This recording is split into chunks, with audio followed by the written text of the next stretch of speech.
இன்றைக்கு நாம் எல்லாருக்கும் மிக நன்றாய் தெரிந்த வசனத்திலிருந்து நான் உங்களுடனே பேசப் போகிறேன். அதை சொன்ன உடனே அது கர்த்தரை ஏற்றுக்கொள்ளாதவர்களுக்கு தானே என்று நாம் நினைக்கக்கூடிய சோதனை உண்டு. ஆனால் கர்த்தரை ஏற்றுக்கொள்ளாதவர்களுக்கும் இதே செய்திதான், கர்த்தரை ஏற்றுக்கொண்டவர்களுக்கும் இதே செய்திதான். அது மத்தேயு எழுதின சுவிசேஷம் 11ஆம் அதிகாரம் 28ஆம் வசனம் 29ஆம் வசனம், புதிய ஏற்பாட்டில் 17ஆவது பக்கம்.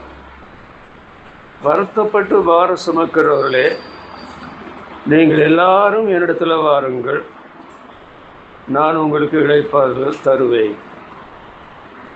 என்னிடத்தில் என்று ஆண்டவர் முதலாவது சொல்கிறார். இரண்டாவது 29ஆம் வசனத்தில், நான் சாந்தமும் மனத்தாழ்மையுமாய் இருக்கிறேன், என் நுகத்தை உங்கள் மேல் ஏற்றுக்கொண்டு என்னிடத்தில் கற்றுக்கொள்ளுங்கள். இரண்டாவது முறையாக என்னிடத்தில் கற்றுக்கொள்ளுங்கள், என்னிடத்தில் என்ற வார்த்தையை உபயோகிக்கிறார். அதோடு நீங்கள் யோவான் எழுதின சுவிசேஷம் 5ஆம் அதிகாரம் 40ஆம் வசனத்தை பார்த்தால், அதில் என்னிடத்தில் வாருங்கள், வேத வசனங்கள் உங்களுக்கு வைத்திருக்கிறேன், என்னிடத்தில் வந்தால் உங்களுக்கு நித்திய ஜீவன் உண்டு என்று ஆண்டவர் சொல்லுகிறார். என்னிடத்தில் என்ற வார்த்தையை 3வது முறை நமது கர்த்தர் உபயோகிக்கிறார். 4வது முறையாக யோவான் 6ஆம் அதிகாரம் 37ஆம் வசனத்தில், என்னிடத்தில் வருகிறவனை நான் புறம்பே தள்ளுவதில்லை, என்னிடத்தில் என்று 4வது முறையாக ஆண்டவர் சொல்கிறார். 5வது முறையாக யோவான் 16ஆம் அதிகாரம் 33ஆம் வசனத்தில், என்னிடத்தில் உங்களுக்கு சமாதானம் உண்டாயிருக்கும்படி பொருட்டு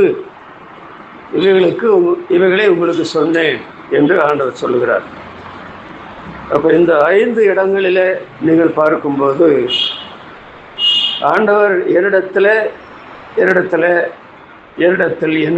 என்று சொல்லுகிறார். அப்போ இதில் என்ன விளங்குகிறது? இதற்கு இப்படித்தான் தலைப்பு சொல்லலாம், கர்த்தர் என்னிடத்தில் என்ற தலைப்பில் இதை சிந்திக்கலாம். என்னிடத்தில் வாருங்கள், வேறு யாரிடத்திலையும் போக வேண்டாம், போதும் பிரயோஜனம் கிடையாது, நான் உங்களுக்கு இளைப்பாறுதல் தருவேன் என்று ஆண்டவர் சொல்லுகிறார். அவரிடத்தில் வந்தால் இளைப்பாறுதல் கிடைக்கும். இது புறஜாதி மக்கள் மத்தியில் இருந்து கொண்டு ஆண்டவர் இதை சொல்லவில்லை. முழுதுமாக யூத ஜனங்கள், நம்முடைய வார்த்தையில் சொன்னால் கிறிஸ்தவ ஜனங்கள், இவர்களை வைத்து கொண்டு தான் ஆண்டவர் சொல்லுகிறார், வருத்தப்பட்டு பாரம் சுமக்கிறவர்களே, என்னிடத்தில் வாருங்கள், வேற எங்கேயும் போக வேண்டாம். உங்களுக்கு வருத்தம் இருக்கிறது நான் அறிவேன், உங்களுக்கு பாரம் இருக்கிறது நான் அறிவேன், உங்களுக்கு இளைப்பாறுதல் தருவேன். நம்முடைய உத்தரவாதம் என்னவென்றால், என்னிடத்தில் வாருங்கள். ஆண்டவரிடத்தில் வரவில்லை என்றால் வருத்தம் நீங்காது, பாரம் நீங்காது, இளைப்பாறுதல் கிடைக்காது. அதனால ஆண்டவரிடத்தில் வர வேண்டியது எவ்வளோ அவசியம். அப்புறம் ஆண்டவர் சொல்லுகிறார், என்னிடத்தில் வந்து கற்றுக்கொள்ளுங்கள். வேறு யாரிடத்துலையும் போய் கற்றுக்கொள்ள முடியாது, யாரும் உங்களுக்கு பரலோக காரியங்களை கற்றுத்தர மாட்டார்கள். அதனால் என்னிடத்தில் கற்றுக்கொள்ளுங்கள், அப்பொழுது உங்களுக்கு இளைப்பாறுதல் கிடைக்கும். அது 2வது இளைப்பாறுதல். அது எப்படி கிடைக்கும் என்று ஆண்டவர் சொல்கிறார், என்னுடைய நுகத்தை உங்கள் மேலே ஏற்றுக்கொண்டு என்னிடத்தில் கற்றுக்கொள்ளுங்கள். அவருடைய நுகத்தை ஏற்றுக்கொள்ளாமல் இந்த 2வது ஆண்டவர் சொல்லுகிற இளைப்பாறுதல் கிடைக்காது. அவருடைய நுகம் என்று சொல்லுகிறதுக்கு அந்தலே வழக்கம் ஆண்டவர் சொல்கிறார், என்னுடைய நுகம் மெதுவாக இருக்கிறது, என்னுடைய சுமை லகுவாக இருக்கிறது. மெதுவாக இருக்கிற லகுவாக இருக்கிற அதை ஏற்றுக்கொள்ள உங்களுக்கு என்ன கஷ்டம்? ஏற்றுக்கொள்ள வேண்டியது என்ன?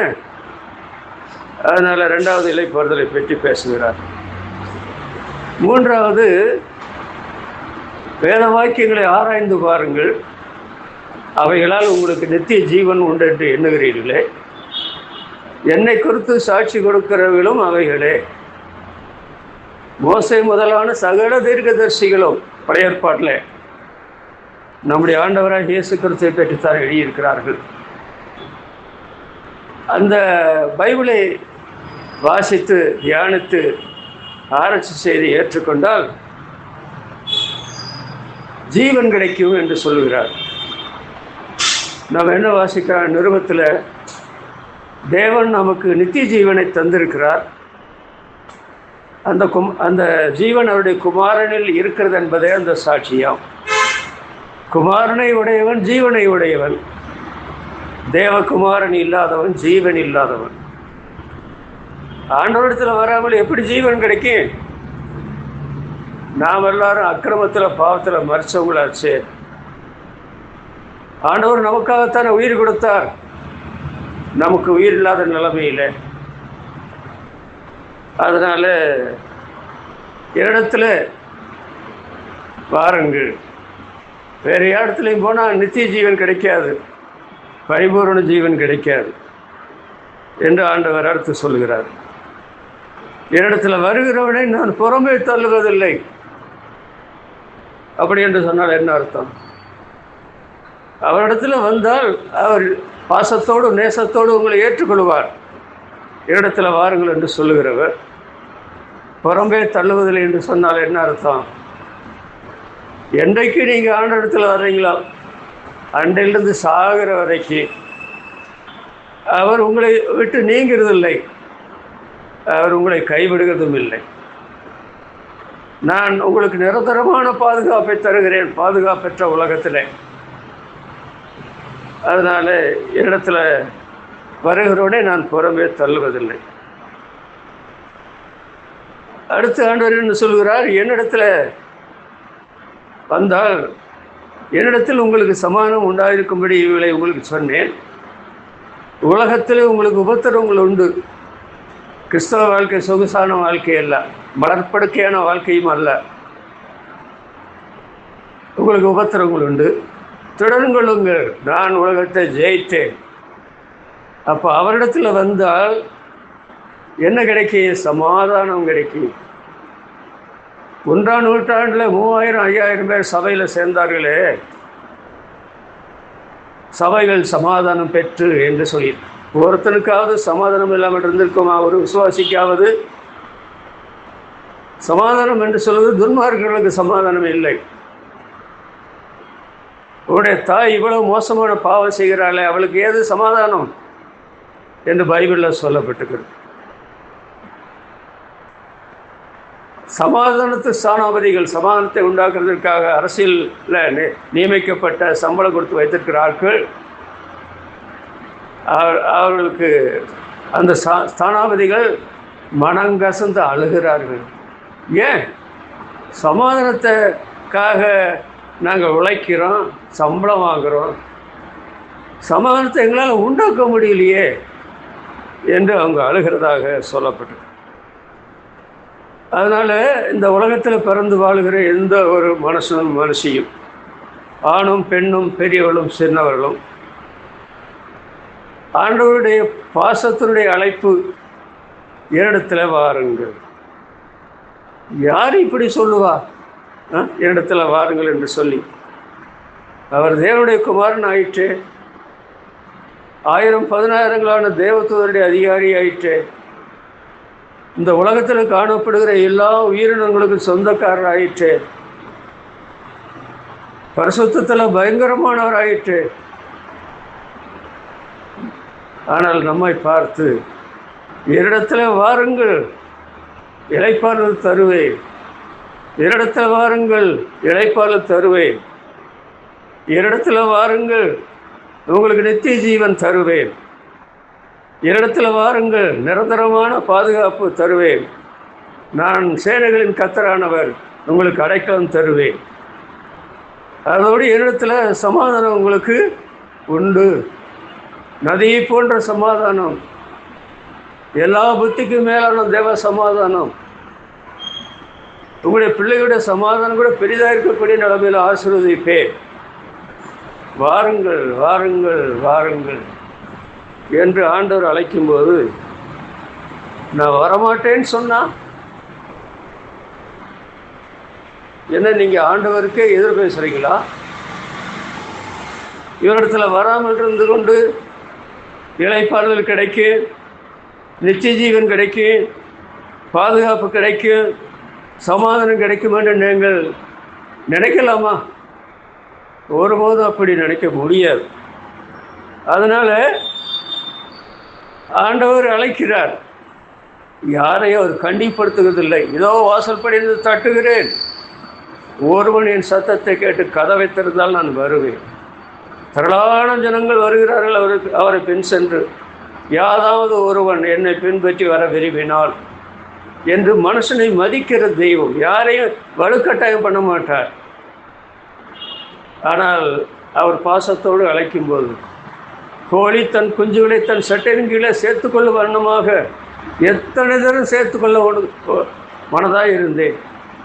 நீ தீர்க்கதரிசிகளை கொலை செய்தவள், அதோடு நீதிமான்கள் மேலே கல்லறிந்தவள் என்றாலும் அதெல்லாம் நான் ஒரு பொருட்டாக எண்ணுறேன். இடத்துல வா என்று சொல்கிறாரு. ஆனால் இந்த இஸ்ரவேல் ஜனங்களும் இந்த கிறிஸ்தவ ஜனங்களும் அவங்களை என்ன சொல்லி திட்டுறதுன்னு எனக்கு தெரியல. இவரிடத்தில் வராமல் இருக்கிறாங்களே, வர வேண்டும் என்ற எண்ணம் இல்லாமல் இருக்கிறாங்களே. எனக்கு 22 வயசு வரையில் இந்த செய்தி சொல்லுவார் இல்லை, அதனால நான் இவரிடத்தில் வரலை. ஆனால் கல்லூரியில் படிக்கும்போது இப்படிப்பட்ட பிரசங்கம் இல்லை, பொதுவான பிரசங்கங்கள் கேட்டிருக்கிறேன். ஒரு நாள் மத்தியான வேளையில் ஆண்டவருடைய இந்த பாசமுள்ள நேசமுள்ள அழைப்பை தேவ ஆவியானவர் எனக்கு வெளிப்படுத்தின போது, யாரிடத்துலையும் கேட்காம முழங்கால் போட்டு, ஏசப்பா எனக்கு இளைப்பாறுதல் வேணும், எனக்கு நித்திய ஜீவன் வேண்டும், எனக்கு பாதுகாப்பு வேண்டும், நான் சமாதானத்தை ஒருபோதும் கண்டதில்லை, எனக்கு சமாதானம் வேண்டும். ஏறக்குறைய 60 ஆண்டுகளுக்கு மேலாக ஆண்டவர் எனக்கு எவ்வளோ நல்லவராக இருக்கிறார். அவருடைய இளைப்பாறுதல், அவருடைய நித்திய ஜீவன், அவருடைய பாதுகாப்பு, அவருடைய சமாதானம், இதெல்லாம் சொல்லி மாளாது. வாயில் ஒரு நாக்கு தான் இருக்கும், 1000 நாவுக்கு இருக்கணும் அந்த காரியங்களெல்லாம் சொல்லி முடிக்க. ஒரு தனி மனிதனுக்கு ஆண்டவர் இவ்வளோ காரியங்களை செய்தாலும் மற்ற யாருக்கு அவர் செய்ய முடியாது. சரி, இந்த எல்லா குறிப்பில் ஒரே ஒரு குறிப்பு மாத்திரம் உங்களுக்கு சொல்லி முடிக்க விரும்புகிறேன். அதில் முதலாவது நான் வாசித்தோம் இல்லையா, வருத்தப்பட்டு பார சுமக்கிறவளே நீங்கள் எல்லாரும் என்னிடத்தில் வாருங்கள், நான் உங்களுக்கு இளைப்பாறு தருவேன். இதில் யாராவது விடப்பட்டவர்கள் உண்டா? ஒருத்தர் கூட இந்த உலகத்தில் இந்த அழைப்புக்கு விடப்பட்டவர்கள் கிடையாது.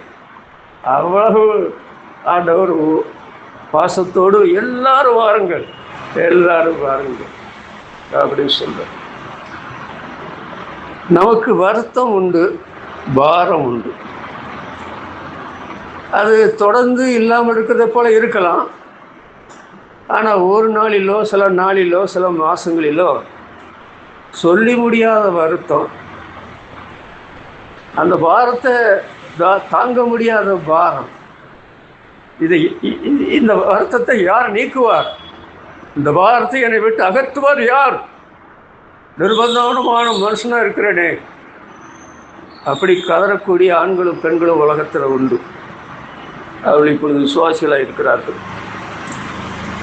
ஆண்டவர் வருத்தப்பட்டு பார சுமக்கிறவளை என்று சொல்லும் பொழுது, அந்த வருத்தமும் பாரமும் ஒன்று நம்முடைய உலக சம்பந்தப்பட்ட வேலை இருக்கு பார்த்தீங்களா, உத்தியோகம், தொழில், ஊழியம், இப்படிப்பட்ட காரியங்கள். இதில் நாம் என்ன நமக்கு ஏற்படுகிறது என்றால், இது செய்யணும், வேலை செய்யணும், உத்தியோகம் செய்யணும், ஊழியம் செய்யணும். ஆண்டவர் நமக்கு எல்லா காரியங்களும் செய்யும்படி தான் பூலோகத்தில் வச்சிருக்கிறார். ஆதாம் ஏவாளை உண்டாக்கி அந்த தோட்டத்தை பண்படுத்தணும், அந்த தோட்டத்தை காத்துக்கொள்ளணும். பண்படுத்த கஷ்டமா? நான் உதவி செய்கிறேன். பாதுகாக்கிறதுல கஷ்டமா? நான் உதவி செய்கிறேன். நான் ஜீவனுள்ள தேவன் என்று அங்கே ஆண்டவர் வைத்திருந்தார். வேலை செய்யணும். ஆனால் அந்த உலக சம்பந்தப்பட்ட வேலை சரீரத்துக்குரியதானே, ஆத்மாவுக்குரியதல்ல. அந்த காரியத்தையும் மனதில் வைத்து ஆண்டவர் வருத்தப்பட்டு பாசம்களே நீங்கள் எல்லாரும் இடத்துல வாருங்கள் என்று சொல்லுகிறார். மனுஷனுக்கு இந்த உத்தியோகம், ஊழியம், வேலை செய்யும் பொழுது வருத்தம் வருகிறதா என்பது பைபிளை படித்தா தெரியும். இதெல்லாம் வசனம் நான் நிறைய குறித்து வச்சுருக்கிறேன். நான் வசனத்தை சொல்ல, நீங்கள் தேடி பாருங்கள். நீ உயிரோடு இருக்கிற நாளளவும் வருத்தத்தோடு பூமியின் பலனை புசிப்பாய். 6ஆம் இடத்துல ஆண்டவர் சொல்கிறார், நீ உயிரோடு இருக்கிற நாளெல்லாம் வருத்தத்தோடு பூமியின் பலனை புசிப்பாய். அப்போ விவசாயம் செய்யலைன்னா சாப்பாடு இல்லாமல் சாக வேண்டியதுதான். அதனால் நீ என்ன செய்யணும்? உயிரோடு இருக்கிற நாளெல்லாம் பூமியில் பயிரிடு, விவசாயம் செய், பலனை புசிப்பாய். ஆனால் வருத்தத்தோடு சொல்கிறாரு. ஏன் வருத்தப்படணும்? இந்த வருத்தம் பாவம் செய்த போது அந்த வருத்தத்தை ஆதாம் சொந்தமாக்கி கொண்டார். ஆனால் இந்த வேலை செய்யும் பொழுது ஆண்டோட துணை இல்லாமல், நேரத்தை சரிபடுத்தாமல் வேலை செய்கிறதுனால நீ உயிரோடு இருக்கிற நாளெல்லாம் வருத்தத்தோடு உன் பூமியின் பலனை புசிப்பா என்ற காரியம் அவருடைய வாழ்க்கையில் நடந்தது. மனுஷன் வருத்தத்தை அனுபவிக்க பிறந்திருக்கிறான். பிரசங்கின் புஸ்தகத்தில் சொல்லப்பட்டிருக்கிறது. நம்ம பிறப்பே சரியில்லை, நம்ம பிறப்பு நல்ல பிறப்பு இல்லை. மனுஷன் வருத்தம் அனுபவிக்க பிறந்திருக்கிறான் என்று எழுதி. அவன் நாட்களெல்லாம் அலுப்புள்ளது, பைபிள் சொல்லியிருக்குது. அவன் நாட்களெல்லாம் அலுப்புள்ளது, ஒரு நாள் கூட அலுப்பு இல்லாமல் கிடையாது. அவன் வேலைகள் எல்லாம் வருத்தம் உள்ளது. எல்லா வேலைகளும் அவனுக்கு வருத்தப்பட்டு தான் அந்த காரியத்தை செய்கிறான். ராத்திரியிலும் அவன் மனதுக்கு இளைப்பாறுதலே இல்லை. நீங்கள் ஒரு நாளை சந்திக்கும் போது அலுப்பு வராதுன்னு நினைக்காதீங்க. கண்டிப்பாக அந்த சரீரத்தில் இருக்கும்போது அலுப்பு வரும். அப்புறம் வேலைகளெல்லாம் வருத்தத்தோடு தான் நீங்கள் வேலை செய்ய முடியும் இந்த சரீரத்தில். ராத்திரியிலும் மனதுக்கு இளைப்பாறுதல் இல்லை. ராத்திரியில் போய் படுத்தா சந்தோஷமாக தூக்க முடியல. ஏன்? இந்த அலுப்பு, அப்புறம் இந்த வருத்தம், இதெல்லாம் சேரும்போது எப்படி தூக்கம் வரும்? இன்றைக்கு தூக்கமில்லாத கஷ்டப்படுகிற கோடான கோடி மக்களை நாம் பார்க்கிறோமே. அதுக்கு என்ன காரணம்?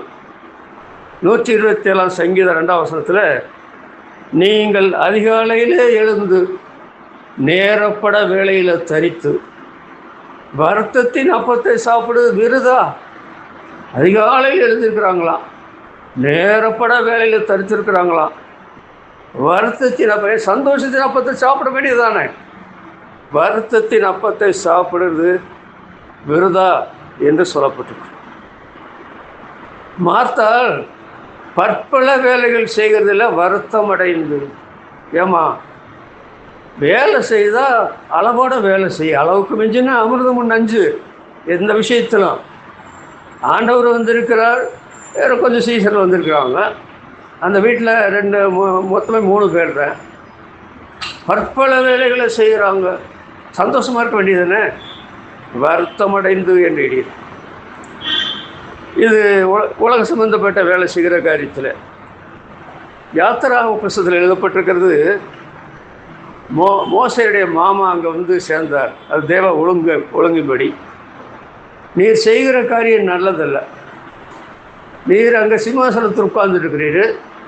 காலையிலிருந்து சாயங்காலம் வரைக்கும் ஜனங்கள் வரிசையாக நின்று வழக்குகளை சொல்கிறாங்க. அந்த வழக்குகளை நீ தீர்த்து வைக்கிறீர்.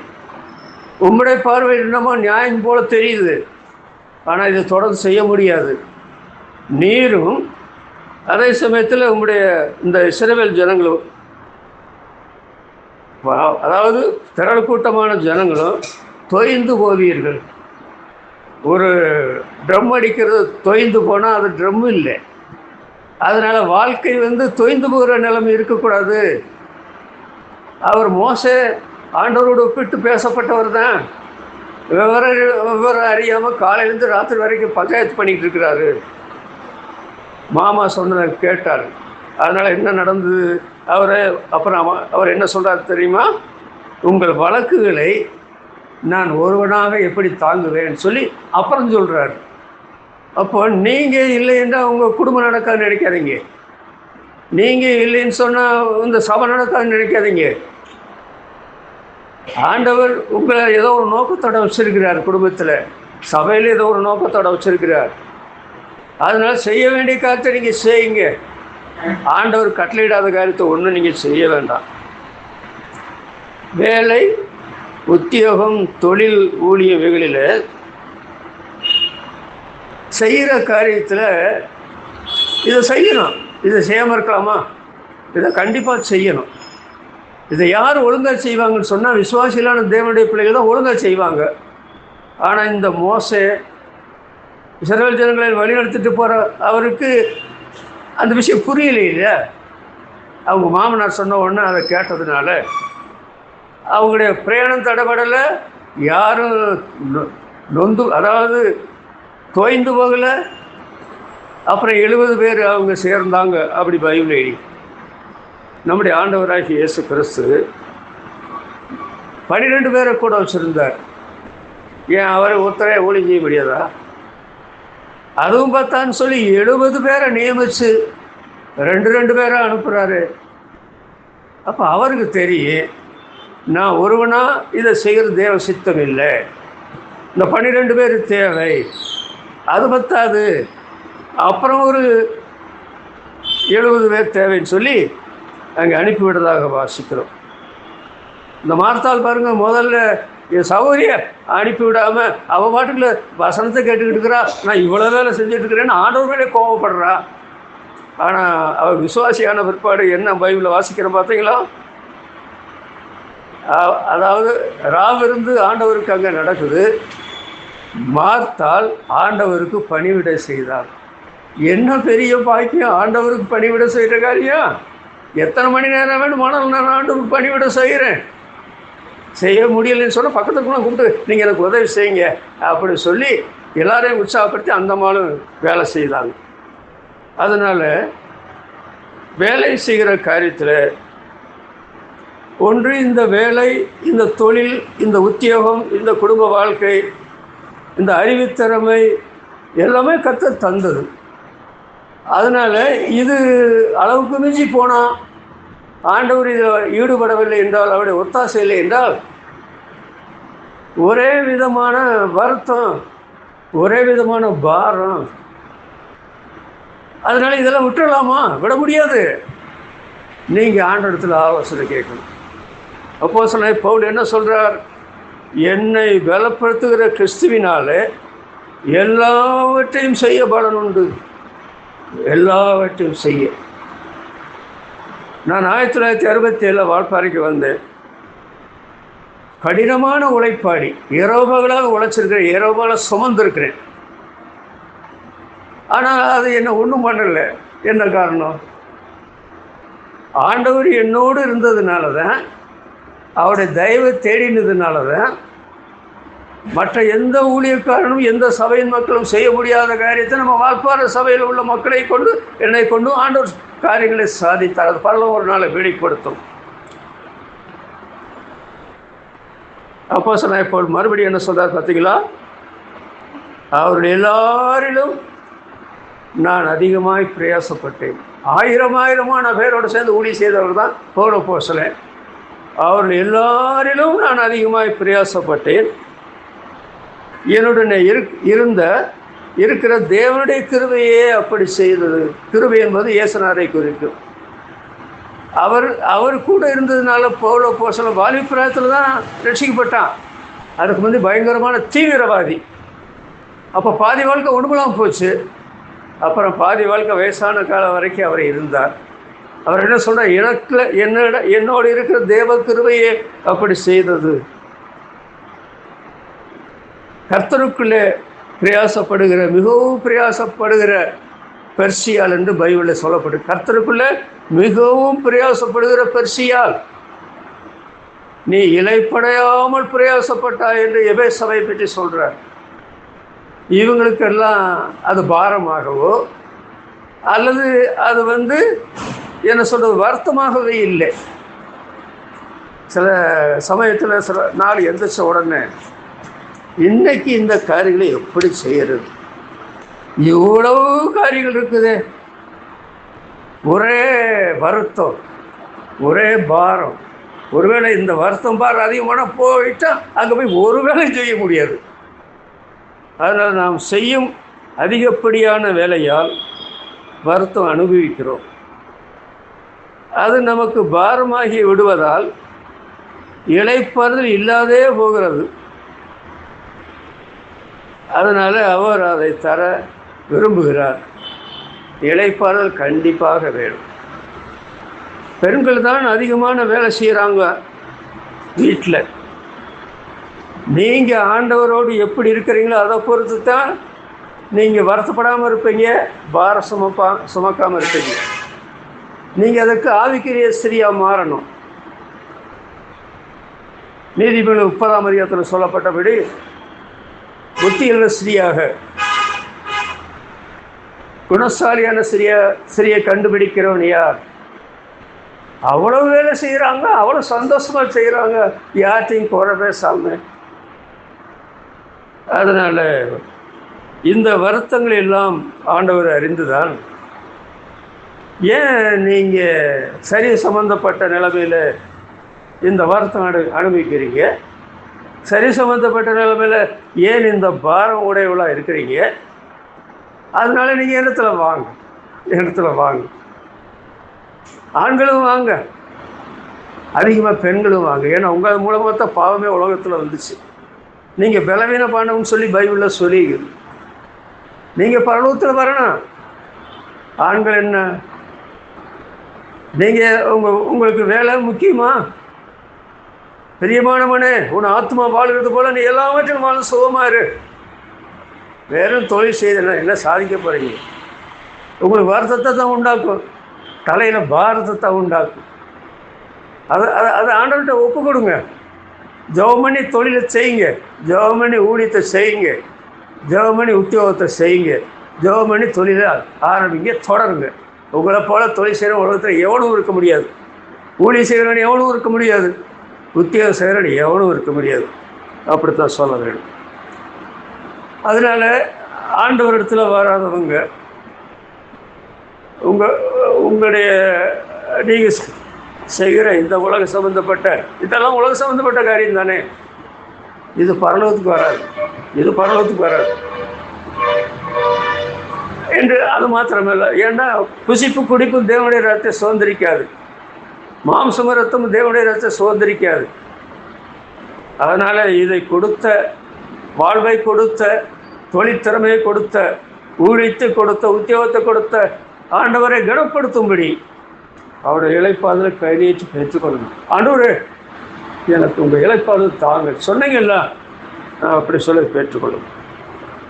இரண்டாவது, நாம் செய்யும் பாவங்கள் நமக்கு வருத்தத்தையும் பாரத்தையும் தந்து விடுகிறது.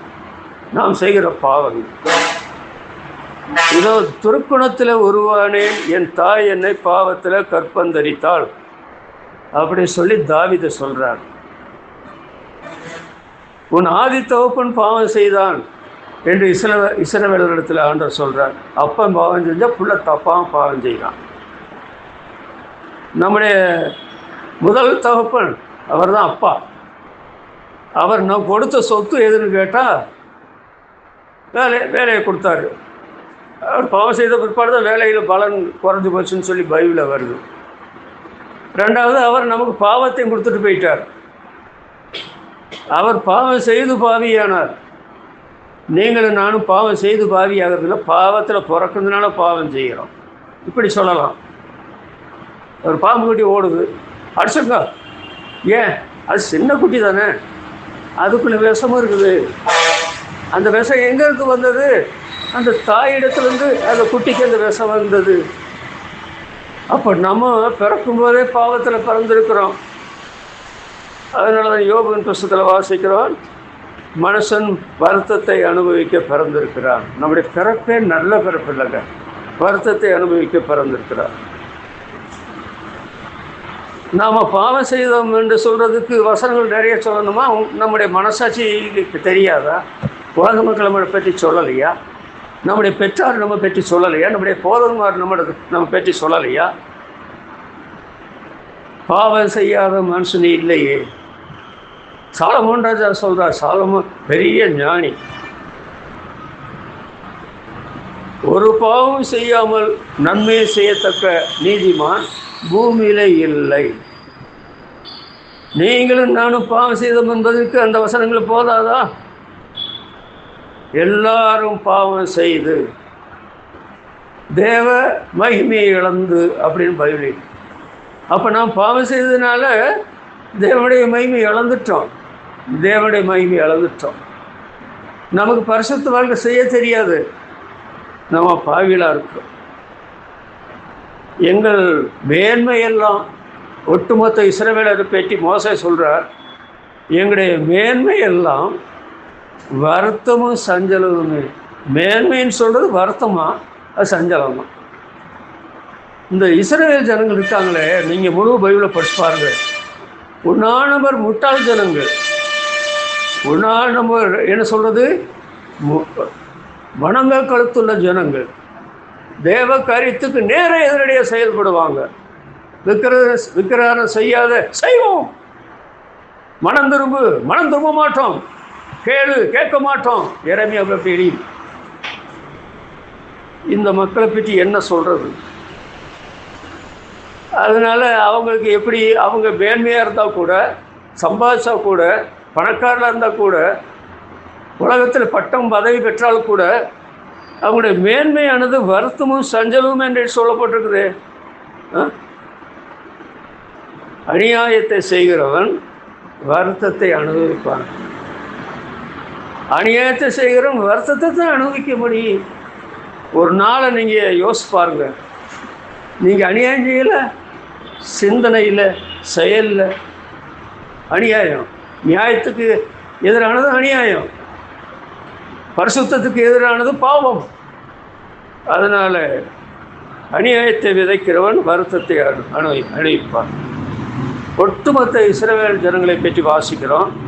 ஐயோ பாவமுள்ள ஜாதியும் அக்கிரமத்தால் பாவம் சுமந்த ஜனமும் அப்படின்னு சொல்லி, ஐயோன்னு சொல்லிட்டு, பாவமுள்ள ஜாதியும் அக்கிரமத்தால் பாவம் சுமந்த ஜனமும். பாவம் செய்யும் போது என்ன நடக்கிறது என்றால்,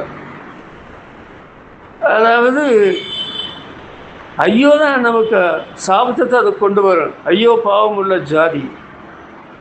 பைபிளில் 2 ஜாதியை பற்றி சொல்லுது, 3வது ஜாதியை பற்றி சொல்லலை. ஒன்று இங்கே பாவ ஜாதின்னு சொல்லியிருக்குது. நீங்கள் பேதுரு நிருபத்தில் வாசித்தீங்கன்னா பரிசுத்த ஜாதி என்று விசுவாசிகளை பற்றி சொல்லி 2 ஜாதி தான், 3வது ஜாதி கிடையாது.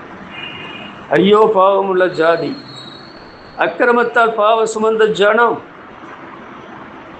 இந்த ஒட்டுமொத்த இஸ்ரவேல் ஜனங்களை பற்றி தான் சொல்லி, தலையெல்லாம் வியாதியும் இருதயமெல்லாம் பலட்சியமும் உச்சந்தலையிலிருந்து உள்ளங்கால் வரையில், அதாவது நொதிக்கிற ரணமும் வீக்கமும் சீல் பிதுக்கப்படாமலும் எண்ணெயினால் ஆற்றப்படாமலும். ஐயா, இது இது இது இது ஒரு மனுஷ சரீரமா? இது ஒரு மனுஷனுடைய ஆத்மாவுடைய நிலைமை இதுவா? அப்படிப்பட்ட நிலைமையில் இருந்தால் அந்த மனிதனுக்கு இளைப்பால் தராத ஒரு தெய்வம் தெய்வமா? வேலை செய்யும்போது, உத்தியோகம் செய்யும் பொழுது, தொழில் செய்யும் பொழுது, பாரம் ஏற்படும் போது, வருத்தம் ஏற்படும் பொழுது அதை நீக்காத தெய்வம் தெய்வமா? அதனால் அந்த உத்தரவாதத்தோடு தான் ஆண்டவர் என்ன சொல்றார், வருத்தப்பட்டு பாசங்களை நீங்கள் எல்லாரும் இடத்துல வாருங்கள். கல் கணமும் மணல் பாரமுமா இவ்விரண்டிலும் துன்மார்க்குடைய வாழ்க்கை பாரம். கல் மணல் பாரமா, மூடனுடைய கோபம் இவ்விரண்டிலும் பாரமா.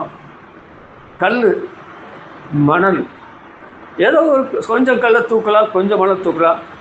ஒரு அரை மூட்டை கல்லை தூக்கி தலையில் வச்சு சுமக்க முடியுமா? அரை மூட்டை மணல் தூக்கி சுமக்க சொன்னால் சுமக்க முடியுமா? கோவப்படாதவர்கள் உலகத்தில் யார்? எனக்கு கோவம் தான் எப்படி தெரியுமா? மிருகம் போல ஆகிடுது.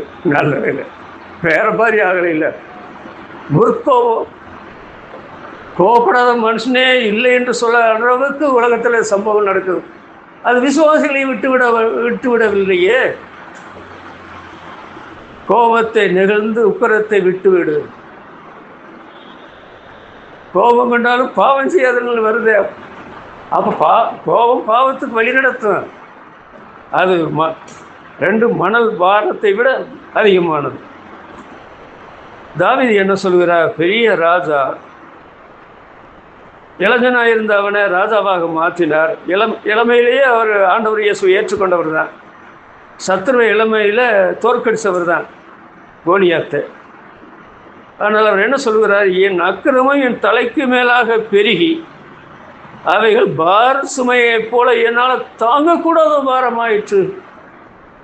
மனைவி இருக்கிறாங்க, பிள்ளைகள் இருக்கிறாங்க, அரசியல் இருக்குது, மார்க்கம் இருக்குது, என்னால் தாங்க முடியாத பாரமாயிற்று. நான் என்ன செய்வேன்னு வருத்தப்படுறேனே, துக்கத்தோடு திடுறேனே. நேரம் தோறும் என் சரீரமெல்லாம் வெடித்து புண்ணாக மாறிடுச்சு, என் எலும்புகளை சலிக்கும் இல்லையே என்று கதறான்னு சொல்லி 32ஆம் சங்கீதம் 28ஆம் சங்கீதம்லாம் நீங்கள் படித்து பார்த்தா தெரியும். பாவம் என்னவோ அந்த சமயத்தில் கொஞ்சம் கிளர்ச்சியை தர்றது மாதிரி இருக்குது, சந்தோஷம் தர்றது மாதிரி இருக்குது. ஆனால் அது ஒரு நிரந்தரமான சந்தோஷம் தராது. மோசே ராஜகுமாரன் இருக்கிற ஒரு காரியத்தை கண்டுபிடிச்சான். அனித்தியமான பாவ சந்தோஷங்களை அனுபவிக்கிறத பார்க்கிறோம் தேவனுடைய ஜனங்களோட துன்பத்தை அனுபவிக்கிற தெரிந்து கொண்டு என்று எழுதிக்குதே. இதெல்லாம் அனித்தியமானது. இதையும் பிடிச்சி தொங்குறீங்க. அது உங்களுக்கு வருத்தத்தை தரும், உங்களுக்கு பாரத்தை ஏற்றி வைக்கும். அப்படித்தான் அதை பற்றி சொல்ல வேண்டும். ஆண்டவர் என்ன சொல்லுகிறார்? என்னிடத்தில் வாருங்கள். அந்த தாவீது என்ன சொல்றார் தெரியுமா? நான் என் பாவத்தை மறைக்காமல் உமக்கு அறிவித்தேன். யாருக்கு? இளைப்பால் தருவேன்னு சொன்னார் இல்லையா? பாவத்தை சிலுவையில் ஏற்றுக்கொண்டு மரித்தார் இல்லையா? அவரிடத்தில் அவருடைய பாவத்தை முழுவதும் அறிக்கையிட்டார். தேவரே, என் பாவத்தின் தோஷத்தை எனக்கு மன்னித்தீர். கல்வாரியை பாருங்கள், கல்வாரியை பாருங்கள். இயேசுனார் ஏன் அவருடைய சரீரத்தில் 50 காயங்களை ஏற்றார்? உச்சந்தலிருந்து உள்ளங்கால் வரையில் அவர் பட்ட பாடுகள் 5000க்கு மேற்பட்ட பாடுகள் பட்டார்னு வேதவசனத்தில் நான் படிக்க முடியும். எதுக்கு? நம்முடைய பாவத்தை எல்லாம், கடைசி பாவத்தை கூட அகற்றும்படி தேவகுமாரன் சிலுவையில் மரித்தார். அது கொண்டு வரக்கூடிய வருஷத்தை அவர் அறிவார், அது கொண்டு வரக்கூடிய பாரத்தை அறிவார். மரணத்துக்கு பின்னால் இந்த ஆண்டவரிடத்தில் இளைப்பாறுதலை வராமல் இருக்கிற மக்கள், ஜீவனை பெறாதிருக்கிற மக்கள், சமாதானத்தை பெறாதிருக்கிற மக்கள் இரவுகளாக அவங்க நரகத்தில் வேதனைப்படுகிற அந்த காரியத்தெல்லாம் அறிந்த ஆண்டவர், நீங்கள் என்னிடத்தில் வாருங்கள், நான் உங்களுக்கு இளைப்பார் தருவேன்னு சொல்கிறார். தருவேன்னு சொல்கிறாரு. இவர் தரமாட்டார்னு உங்களுக்கு ஏதாவது அடிப்படையான சந்தேகம் இருக்குதா? சொல்லுங்கள். கையில் பைபிள் வச்சுருக்கிறீங்க, கிறிஸ்தவர்கள் என்று சொல்கிறீங்க, விசுவாசின்னு சொல்கிறீங்க. அவர் தருவேன் என்று சொன்னதை தராமல் இருப்பாரா? ரெண்டாவது இளைப்பாறு தருவேன்னு சொல்கிறார், நித்திய ஜீவனை தருவேன்னு சொல்கிறார், பாதுகாப்பு தருவேன்னு சொல்கிறார். அதோடு அவர் இளைப்பாறு தருவேன், அதாவது சமாதானம் தருவேன்னு சொல்கிறார். அப்படி தருவார் சொல்கிறது நம்ம நம்புறதுக்கு என்ன ஆதாரம்னு பார்த்தீங்களா? 1 ராஜாக்களில் வாசிக்கிறோம். சாலமோன் ராஜாவை தாவீது இடத்துல ஆண்டவர் அபிஷேகம் பண்ணினார். நீ விரும்புகிற இடத்துல கேள் அப்படின்னு ஆண்டவர் சொல்கிறார். அவர் என்ன கேட்டால் தெரியுமா? ஏராளமாக இருக்கிற இந்த ஜனத்தை ஆளுக்கு எனக்கு ஞானம் வேணும், ஒரு தேவன் இருந்தால் அந்த தேவனை இவனுக்கு ஞானம் கொடுக்காமல் இருந்தால் அந்த தேவனை நம்பி என்ன பிரயோஜனம்?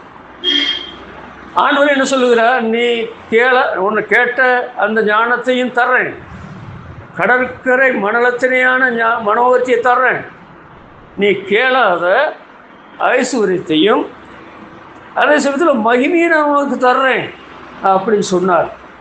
அவன் ஆண்டவரோடு இருக்கிற வரையில் அவனுக்கு சமமானவன் அன்றைக்கு உலகத்தில் எவனும் கிடையாது. அப்போ ஆண்டவர் எவனுக்கு கடனாளி கிடையாது. அவன் கேட்டபோது ஆண்டவர் கொடுக்கிறார். தாவீது ராஜாவை பற்றி என்ன வாசிக்கிறோம்? நீர் ரட்சிப்பின் கேடகத்தை எனக்கு தந்தீர். ஏகப்பட்ட எதிரிகள் தாவீது ராஜாவுக்கு. அவன் ஒரு போர் வீரன், ஜன சமுதாயத்தை காப்பாற்ற வேண்டியவன். அந்த அந்த தேசத்திலிருந்தான் இயேசுனார் வந்து சிலையில் மறித்து பாவிகளை பழவத்து கொண்டு போக போகிறார். அதனால் அந்த ராஜாவுக்கு ரட்சிப்பின் கேடகத்தை தேவன் கொடுத்தார். அப்போ தேவன் கொடுக்காதவர் அல்ல. யோவான் 3ஆம் அதிகாரம் 16ஆம் வசனத்தில் என்ன பார்க்கிறோம்? தேவன் தம்முடைய ஒரே பேரான குமாரனை தந்தருளி இவ்வளவாய் உலகத்தில் அன்பு கூர்ந்தார். தேவன் தம்முடைய குமாரனையே உங்களுக்காக கொடுத்தாரே.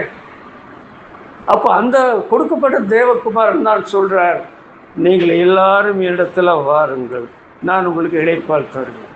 இந்த இளைப்பாறுதல் என்று சொல்கிறது 1 ராஜாக்கள் 5ஆம் அதிகாரம் 4ஆம் வசனத்தில் பார்த்தா, கர்த்தர் எங்கும் இளைப்பாறுதலை தந்தார். சாலமோன் ராஜா சொல்கிறார், இதே பூமியில் பலஸ்தீனாவில் கர்த்தர் எங்கும் இளைப்பாறுதலை தந்தார், விரோதியும் இல்லை, இடையூறும் இல்லை. இடையூறு இருந்தால் தானே இந்த இளைப்பாறுதல் நஷ்டப்படும். விரோதி இருந்தால் தானே இந்த இளைப்பாறுதல் நஷ்டப்படும். விரோதியான்ற விலக்கிட்டாரு, இடையூற நீக்கிட்டாரு. கர்த்தர் எங்கும் இளைப்பாறுதலை தந்தார். உங்கள் குடும்பம் முழுசும் இளைப்பாறுதல். ஆண்டவர் சாலமோனுக்கு செய்ததை உங்களுக்கு செய்ய மாட்டாரா? அப்புறம் என்ன வாசிக்கிறோம்? 2 நாளாகமம் 15ஆம் அதிகாரம் 15ஆம் வசனத்தில் கர்த்தர் ஆசா ராஜாவுக்கு வெளிப்பட்டு சுற்றுப்புறத்தாரால் யுத்தமில்லாதபடிக்கு அவளை இளைப்பார பண்ணினார். ஒரு ஒட்டுமொத்த ராஜாவையும் அவனை சேர்ந்த மக்களையும் ஆண்டவர் என்ன செய்தாரா? யுத்தமில்லாதபடிக்கு அவளை இளைப்பார பண்ணினார். நீங்கள் வேலை செய்கிற இடத்துல, தங்கிக்கிற இடத்துல உங்களை எவனும் ஒன்றும் பண்ண முடியாது. அவன் உலகத்தில் ரவுடி பயலாக இருக்கலாம், பெண்களை பலரை வேட்டையாடினவனாக இருக்கலாம், ஆண்களை கூட கொலை பண்ணவனாக இருக்கலாம். நம்ம ஆண்டவர்கிட்ட நம்ம வந்துட்டா, இவர் தந்த இளைப்பாறுதலை நீங்கள் பெற்றுக்கொண்டா பாருங்கள்.